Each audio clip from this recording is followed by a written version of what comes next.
Jake Cefolia was an executive with United Airlines. On August 6, 2020, he disappeared, leaving only a vehicle behind.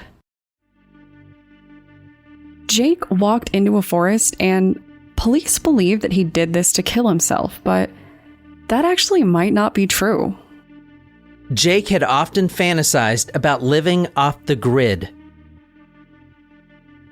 Did he decide that it was finally time to make his dreams a reality? Let's find out.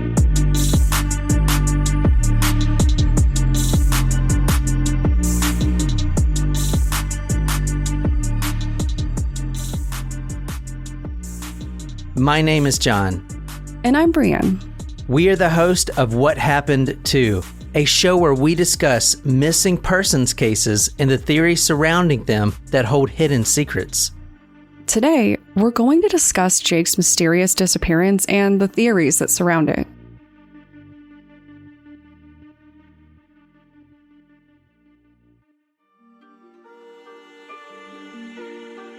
At 1:33 a.m. on August 8th, 2020, a nature preserve deputy spotted Jake's 2019 Range Rover outside of a local wilderness space.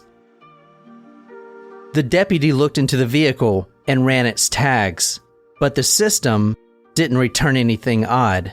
Jake wouldn't be reported missing for several more hours, so the deputy had no reason to immediately connect it to his disappearance. Now, as a lot of you know, I host a show called Among the Dirt and Trees, where we explore true crime cases that occur out in nature. And one thing that we spend a lot of time talking about is the inherent risks that come with time spent out in the woods. In this forest, there was a lot of potential for danger. Even though the deputy didn't know that the car belonged to a missing person, there was still reason to be worried. This person could have fallen into one of the park's many ravines. They could have slipped and hurt themselves. Or they could have walked into the forest with the intent to commit suicide.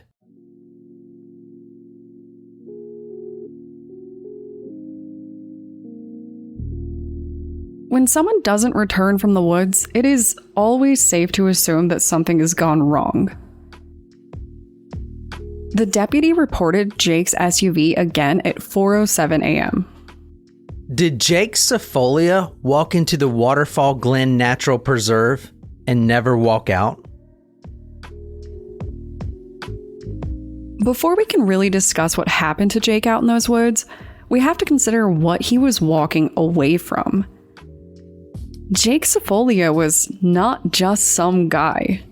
Jake was a wealthy and successful guy. He was the senior vice president of worldwide sales for United Airlines.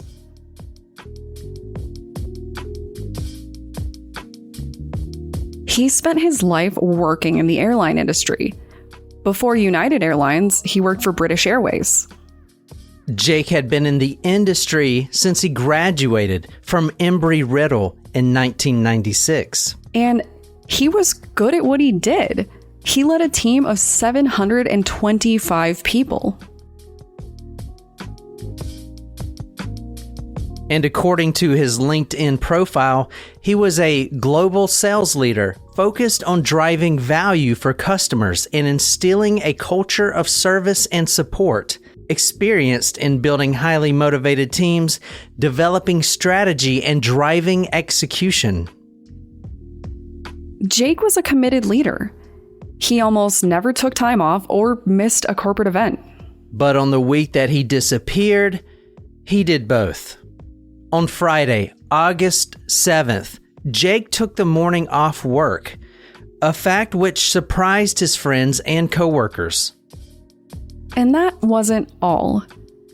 That very same day, he missed a corporate golf event. Which is strange because police actually found his golf clubs in the back seat of his SUV after he went missing.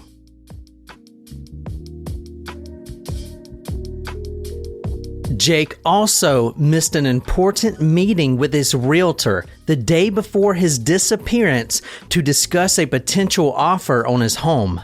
Later that evening, his son came over for dinner and later told his mother that his father had been extremely drunk. This worried his son. These actions didn't match up to the responsible father who had raised him. So why did he miss a meeting that week with his realtor? And why did his son tell his mother that Jake, his father, had been extremely drunk? When asked, his sister told police that she had just seen Jake. She said that he seemed to be in good spirits. Nothing seemed out of the ordinary. Sudden behavior changes and an onset of excessive drinking doesn't bode well. No, it does not. But some of the evidence makes it seem unlikely that he just decided to walk out of his own life.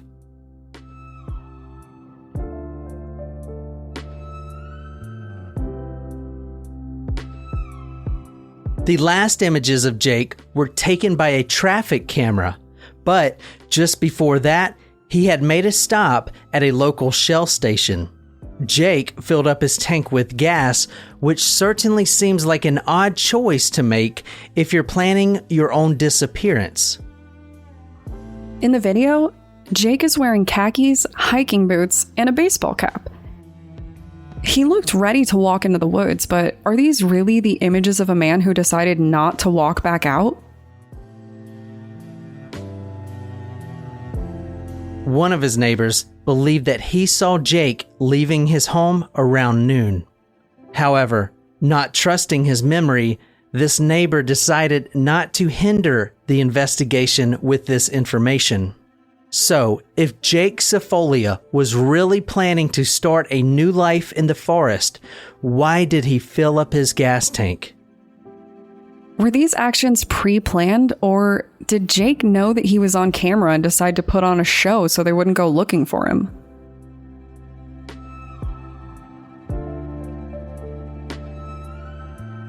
The search for the missing executive was one of the most extensive searches in the park's entire history. Over 100 citizens, law enforcement experts, and tracking dogs combed the area in search of him. Aircraft spotters, drone experts, divers, and even thermal imaging was used to search for him, but they never found anything. All that remained of Jake was his abandoned vehicle, and there is one obvious theory surrounding this. The theory that Jake didn't want to be found.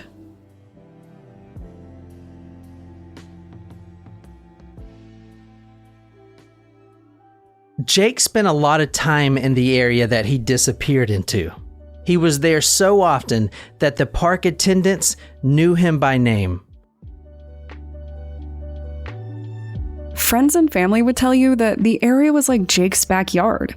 He was always there, and according to his ex-wife, it was actually his fantasy getaway. Jake would often dream about going off the grid. When asked, his girlfriend confirmed this and told police that he would often say he just wanted to go into the mountains to be alone. Did Jake's fantasies about going off the grid really come to fruition? Even though Jake filled his car with gas, one decision was notable. Jake, in all of his vice presidential glory, left his cell phone and his Apple Watch at home. That is pretty disturbing. Now, John and I aren't senior vice presidents of a huge company, but we do run our own businesses, and when you're responsible for the future of a company, you are constantly on call.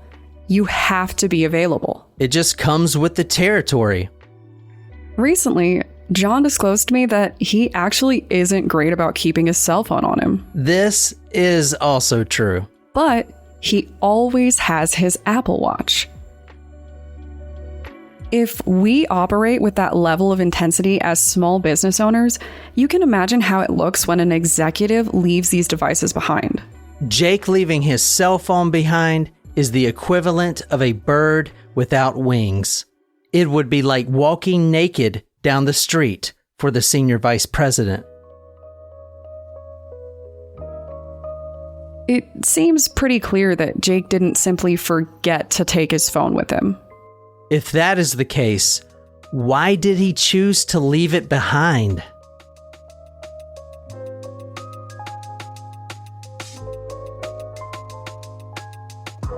On the surface, Jake Cefolia had a life that most people can only dream about.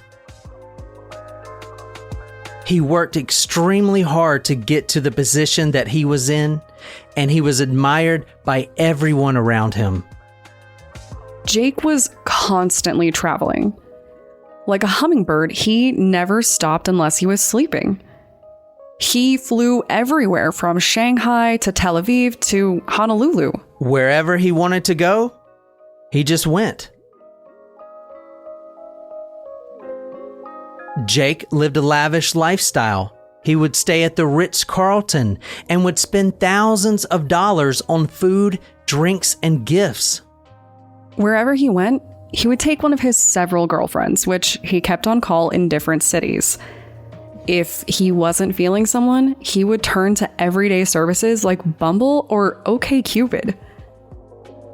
We generally don't think about people with that kind of money spending time on dating sites, but they do. But that doesn't mean that dating always works, though. Recently, Jake had been dumped. He flew to San Francisco to visit his now ex-girlfriend for her birthday, and she broke up with him.